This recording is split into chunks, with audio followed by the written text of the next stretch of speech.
আমাদের লজ্জা লাগে, আমাদের লজ্জা লাগে। হুজুর সালাম দিতে তো লজ্জা লাগে। বাড়িতে স্টার জলসা হচ্ছে, টিভিতে লগ্ন ছবি হচ্ছে, বাবা, সন্তান, মেয়ে, বৌমা সবাই মিলে একসাথে দেখছে, আর রিল্যাক্স করে জামাই বলছে, মা এই যে জামাটা বানাইছে মনে হয় খুব সুন্দর জামা, এরকম জামা আপনারা একটা বানায় দিব। মা বলছে, বাবা ভালোই হয়। এখানে আমাদের লজ্জা লাগে না মুসলমান? এখানেই তো আমাদের অধঃপতন। সালাম দিতে আমাদের লজ্জা পায়। দরজার ডান পাশে দাঁড়ালেন, সালাম প্রদান করলেন, বাড়ির থেকে জবাব চলে আসলেন, ওয়ালাইকুম আসসালাম। আল্লাহর নবী আপনি একটু অপেক্ষা করুন, আমি পবিত্রতা অর্জন করছি। বলুন সুবহানাল্লাহ। আল্লাহর নবী আপনি একটু অপেক্ষা করুন, আমি পবিত্রতা অর্জন করে কাপড় পরিবর্তন করে আমি আপনার সামনে আসবো, কারণ এইভাবে যাওয়ার মতো ক্ষমতা আমার নাই। হাজিরিন, আল্লাহর নবী যখন দাঁড়ায় থাকলেন, ইহুদি ছুটে আসলেন এবং আল্লাহ রাসূলের হাতের মধ্যে হাত দিয়ে বললেন, আল্লাহর নবী গো, আজকে আমি বুঝতে পারলাম নিঃসন্দেহে আপনি রাহমাতাল লিল আলামিন। এর মধ্যে আর কোনো সন্দেহ নেই, যাকে একদিন, 2 দিন, 3 দিন অপমান করা হয়, এরপর যে নবী আবার একজনের বাড়িতে আসতে পারে, সে ছাড়া কেউ রাহমাতাল লিল আলামিন এই পৃথিবীতে হতে পারে না। বলুন সুবহানাল্লাহ। আল্লাহর নবী পিছন দিকে ঘুরে আলীকে লক্ষ্য করে বললেন, আলী মনে করেছে আল্লাহর নবী দেখতে পায় নাই, তারা আড়ালে আড়ালে যায়, মনে আছে? তারা আড়ালে আড়ালে যাবে বলে রেডি হয়ে আছে, তারা আড়ালে আড়ালে যাচ্ছে হাতে তলোয়ার নিয়ে। আর আল্লাহ রাসূল সামনে থেকে বলছে, হে আলী, একবার তাকিয়ে দেখো, কখনো কখনো বাপের চাইতে চাচাও বড় হয়ে যায়। সুবহানাল্লাহ। ইহুদি ছুটে আসলেন, আল্লাহ রাসূলকে হাতের মধ্যে হাত দিয়ে বললেন, হে আল্লাহর নবী, দেরি করবেন না, যত তাড়াতাড়ি সম্ভব আপনার হাতের মধ্যে, আপনার ওই পবিত্র হাত দুখানার মধ্যে আমার এই অপবিত্র হাতখানা নিয়ে একবার আমাকে পড়িয়ে দিন কালেমা তাইয়্যিবা লা ইলাহা ইল্লাল্লাহু মুহাম্মাদুর রাসূলুল্লাহ।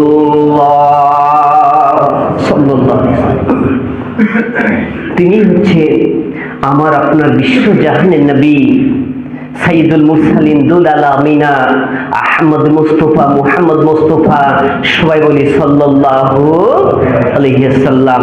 হামদনা তন্তে অধ্যকার আয়োজনের কর্তৃপক্ষ, আমার বন্ধুবর হাফেজ মোহাম্মদ শহীদুল ইসলাম, উনি আসলে অনেক সহযোগিতা বা আপনাদের অনেক আলোচনা সাপেক্ষে হয়তো এই আয়োজনটা করার সুযোগ হয়েছে। যারা আপনারা আয়োজন করেছেন সকলকে ধন্যবাদ জানাবো, আপনাদেরকেও ধন্যবাদ দিব। পর্দার অন্তরাল মা ও বোনেরা যারা শুনছেন তারাও নাকি সহযোগিতা করে, আমি এটাও শুনেছি, তাদেরকে অনেক ধন্যবাদ দিব। দিয়ে শুরু করব মহাগ্রন্থ আল কুরআনুল কারীম, the complete of life, the holy Quran, যেটা পূর্ণাঙ্গ জীবন বিধান, যার মধ্যে কোনো প্রকার সন্দেহ নাই।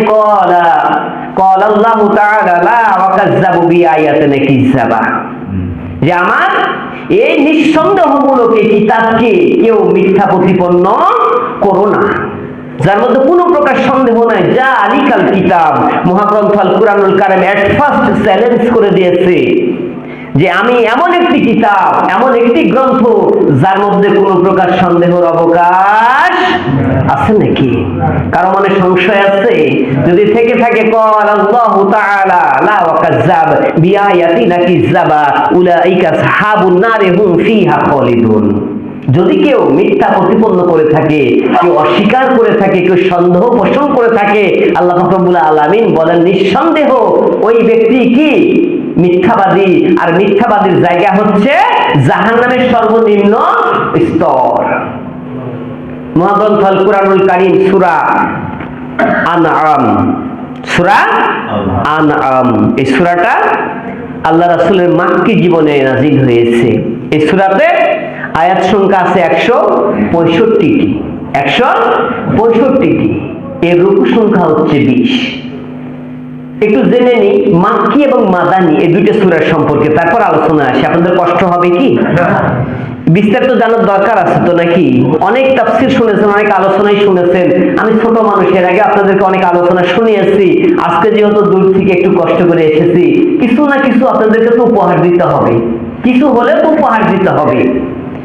তাহলে মা মাআনিল মাক্কি, মা মাআনিল মাদানী, মাক্কি কি এবং মাদানী কি? এই সূরাগুলোর মধ্যে মহাগ্রন্থ আল কুরআনুল কারীমের মধ্যে 114টা সূরা আছে। কয়টা সূরা আছে? 114। 6666, মতান্তরে 6234, মতান্তরে 6236 টি আয়াত আছে। এক একজনের মত আছে এখানে আর কি, যার কারণে আমরা সচরাচর জানি যে মহাগ্রন্থ আল কুরআনুল কারীমের মধ্যে 6666 আয়াত আছে। কোন কোন তাফসীর কারকগণের মতে 6234টি আছে, কোন কোন তাফসীর কারকগণের মতে 6236টি আছে। যেটাই থাক না কেন, এক একটা আয়াত মানে এক একটা জান্নাতের মাকাম, বলুন সুবহানাল্লাহ।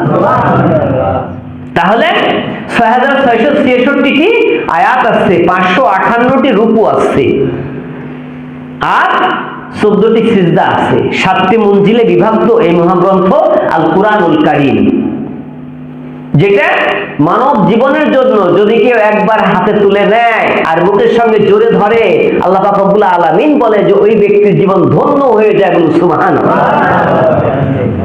তাহলে মাক্কি সূরা এবং মাদানী সূরা এর ভাগ হচ্ছে এইরকম। আল্লাহ রাসূলের জীবনে, মক্কা জীবনে যে সূরাগুলো নাজিল হয়েছে, এই 114টা সূরার মধ্যে 22টি সূরা নাজিল হয়েছে মাদানী। এই 22টি সূরার মধ্যে রাজনীতির কথা তুলে ধরা হয়েছে। এই 22টি সূরা যখনই আপনি তাফসীর করতে যাবেন, আলোচনা করতে যাবেন, তখনই এমনি এমনি রাজনীতির কথা চলে আসবে, তেজ এমনি গরম হয়ে যাবে। আমরা তো বলি, হুজুর কোরআনে আবার রাজনীতি কোথায় পাইছেন? তাহলে আল্লাহ কি সবকিছু সম্পূর্ণ করেছেন, আর এই রাজনীতির জন্য কি কোরআন কি অসম্পূর্ণ নাকি? কোরআন রাজনীতির জন্য 100 বলুন সুবহানাল্লাহ, যার মধ্যে কোনো প্রকার সন্দেহ নাই। আর মক্কার জীবনে অবশিষ্ট সূরাগুলো আল্লাহ রাসূলকে আল্লাহ পাক রব্বুল আলামিন 23 বছর ধরে, কয় বছর? 23 বছর। আল্লাহ রাসূল কিন্তু নবুয়ত লাভ করেছেন 40 বছর বয়সে, তাই না?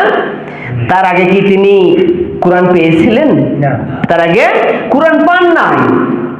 মক্কার জীবনে এই যে সূরাগুলো পেয়েছেন, যখন বিপদে পড়েছেন, মুসিবতে পড়েছেন, নানান সমস্যার সম্মুখীন হয়েছেন, তখন আল্লাহ পাক রব্বুল আলামিন তার সমাধান হিসেবে মহাগ্রন্থ আল কুরআনুল কারীমের এই আয়াতগুলো আল্লাহ রাসূলকে উপহার দিয়ে তার সমাধান দিয়েছে, বলুন সুবহানাল্লাহ। আর মক্কা ছেড়ে মদিনা যখন চলে গেছে, এরপর যে সূরাগুলো নাজিল হয়েছে, এই সূরাগুলোকে মাদানী সূরা বলা হয়। প্রশ্ন হতে পারে, হুজুর চিনব কি করে? হুজুর এই সূরাগুলো আমরা চিনব কি করে? মহাগ্রন্থ আল কুরআনুল কারীম যখন তেলাওয়াত করতে যাবেন, তখন দেখবেন ইয়ে আইয়ুহান নাস শব্দটা যখনই ব্যবহার হয়েছে, যে সূরাতে ইয়ে আইয়ুহান নাস শব্দটা ব্যবহার হয়েছে, ওই সূরাটাই জানবেন মাক্কি সূরা। নিঃসন্দেহ, এর মধ্যে কোনো প্রকার সন্দেহ নাই। কারণ হুজুর আকরাম সাল্লাল্লাহু আলাইহি সাল্লাম মাক্কি জীবনে যে সূরাগুলো নাজিল হয়েছে, এই সূরাগুলো তো কখনো নাস ছাড়া অন্য শব্দ ব্যবহার করেন নাই। নাস শব্দের অর্থ হচ্ছে মানুষ। বাংলাতে আমরা বলি মানুষ, আরবিতে বলা হয় কি নাস। এক বাউল বলছে নাস নাকি নাচতে বলেছে, বল নাউজুবিল্লাহ। ইংলিশে মেন, আর আরবিতে বলা হয় নাস। এই নাস শব্দটা হচ্ছে মানুষ। প্যারা হাজিরিন, মক্কা ছেড়ে আল্লাহর নবী যখন মদিনায় চলে গেছে, এরপর মহাগ্রন্থ আল কুরআনুল কারীম খুলে দেখবেন যে সূরাগুলো নাজিল হয়েছে, এই সূরাগুলোর মধ্যে কোন জায়গার মধ্যে নাস শব্দটা ব্যবহার হয় নাই। সুবহানাল্লাহ। যখন মক্কা ছেড়ে মদিনায় চলে গেছে, আল্লাহ বললেন, নবী গো, আপনার মর্যাদা আমি আল্লাহ আরো বর্ধিত করে দিয়েছি। বলুন সুবহানাল্লাহ। আপনার যে সম্মান আগে ছিল সেই সম্মানের চাইতে আরো বেশি সম্মান আমি আল্লাহ দান করে দিয়ে ওই জায়গাতে ইয়া আইয়ুহান নাস শব্দটার ব্যবহার না করে ইয়া আইয়ুহাল্লাযিনা আমানু শব্দটা ব্যবহার করে দিয়েছি। বলুন সুবহানাল্লাহ। নাস মানে মানুষ, আর আমানু শব্দের অর্থ হচ্ছে হে ঈমানদারগণ। আপনাদের গ্রামের অনেক মানুষ আছে, বুঝতে পারবেন, আগে এক সময় নাম ধরে ডাকছেন সলিমুদ্দি, নাম ধরে ডাকছেন কলিমুদ্দি, লইমুদ্দি, এই নাম ধরে ডেকেছেন, কিন্তু কিছুদিন পর যখন ও একটা চাকরি পেয়েছে, কি মাস্টারি চাকরি, ধরেন মাস্টারি চাকরি পেয়েছে, অথবা মানে কলেজের প্রফেসরের চাকরি পেয়েছে, অথবা সেনাবাহিনীর চাকরি পেয়েছে, তখন কিন্তু ওকে সলিমুদ্দি বলে আপনি ডাকেন না। তার কারণ কি, ওর মর্যাদা বৃদ্ধি পেয়েছে, যার কারণে ওকে বলেন মাস্টার সাহেব। না কথা খারাপ বললাম? তাকে বলা হয় মাস্টার সাহেব, প্রফেসর সাহেব, সেনাবাহিনী সাহেব, তাই বলি না? এইরকম আল্লাহ রাসূলের যখন ইয়া আইয়ুহাল্লাযিনা, ইয়া আইয়ুহান নাস শব্দটাকে পরিবর্তন করে সম্মানে ভূষিত করে ইয়া আইয়ুহাল্লাযিনা আমানু শব্দটা ব্যবহার করেছে। বলুন সুবহানাল্লাহ। এই সম্মান কি ছোট না বড়? এই সম্মান শুধু বড় নয়, অনেক অনেক বেশি বড়, যার মর্যাদা এত বেশি, এত বেশি যে ভাষায় প্রকাশ করা যাবে না। হাজিরিন, আল্লাহ রাব্বুল আলামিন বলে, নবী গো, আপনি তো আঘাত খেয়েছেন, পাথরের আঘাত খেয়েছেন, কতজন অপমান করেছে, কতজন অপদস্থ করেছে, কতজন অসম্মানী করেছে, কিন্তু এরপর আপনি মক্কা ছেড়ে যখন মদিনা চলে গেছেন, তখন আপনার মর্যাদা আমি আল্লাহ বেশি করে দিয়েছি। বলুন সুবহানাল্লাহ। এরপর মহাগ্রন্থ হলে ভালো হয়, মহাগ্রন্থ আল কুরআনুল কারীমের মধ্যে বললেন, ইয়া আইয়ুহাল্লাযিনা আমানু, হে আমার বিশ্বাসীগণ, হে আমার ঈমানদারগণ, সবচেয়ে বেশি সম্মান আল্লাহ বর্ধিত করে দিয়েছে। বলুন সুবহানাল্লাহ। সেই নবী যখন মহাগ্রন্থ আল কুরআনুল কারীম পেয়েছে, সম্মান পেয়েছে, মর্যাদা পেয়েছে, সেই কোরআনকে কাফেররা কোন সময় মেনে নিতে চায় না, মেনে নিতে পারে না। আল্লাহ রাসূলকে কখনো কটাক্ষ করত, কখনো ধিক্কার দিত, কখনো অপমান করত, কখনো লাঞ্ছিত করত, পাথর মেরেছে, আঘাত করেছে, রক্তাক্ত করেছে, সমস্ত শরীরে রক্ত ঝরিয়ে ছাড়ছে। এরপরেও তার শান্ত হয় নাই। তার চাচা আবু জেহেল পর্যন্ত, নিজের চাচা আবু জেহেল তাকে আঘাত করেছে এবং সঙ্গপঙ্গ যে আঘাত করে নিয়েছে, এই কথাগুলোই মহাগ্রন্থ আল কুরআনুল কারীমের সূরা আনামের মধ্যে তুলে ধরা হয়েছে। এর তাফসীর যদি একটু খেয়াল করা যায়, দেখা যাবে এই বর্ণনাগুলো সমস্ত সূরা আনামের মধ্যে তুলে ধরেছে। বলুন সুবহানাল্লাহ।